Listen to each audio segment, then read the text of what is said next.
Hi friends, দুপুরবেলার খাওয়া দাওয়ার প্রস্তুতি শুরু। আজকে মোটামুটি আমার থালাও গোছানো হয়ে গেছে। চলো তোমাদের সঙ্গে শেয়ার করি আজকের লাঞ্চ মেনু। ভাত তো আছেই, ভাতের সঙ্গে আছে এই যে এদিক থেকে দেখাই, এই হলো পেঁপে ভাতে।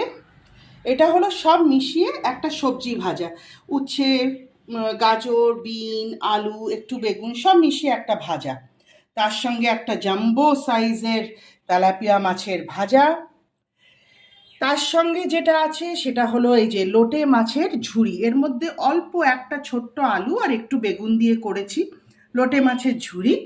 আর এইটা হলো মসুরির ডাল সেদ্ধ। এটার মধ্যে আমি সেদ্ধর সময়ই একটা লঙ্কা দিয়ে দিয়েছিলাম, কারণ আমার বাড়িতে বেশি ঝাল ওরা খেতে পারে না, তাই একটা লঙ্কা নুন দিয়ে সেদ্ধ করেছি, উপর থেকে একটু সর্ষের তেল দিয়েছি। কাঁচা পেঁয়াজও ওরা পছন্দ করে না, তাই দিইনি, দিলে তো ভালোই লাগে। যাই হোক, আজকে আমাদের এই সিম্পল মেনু তোমাদের সকলের আশা করি ভালো লাগবে। তোমরাও খেতে বসো, আমিও বসি। দেখা হবে পরের ভিডিওতে। সবাই সুস্থ থেকো, ভালো থেকো।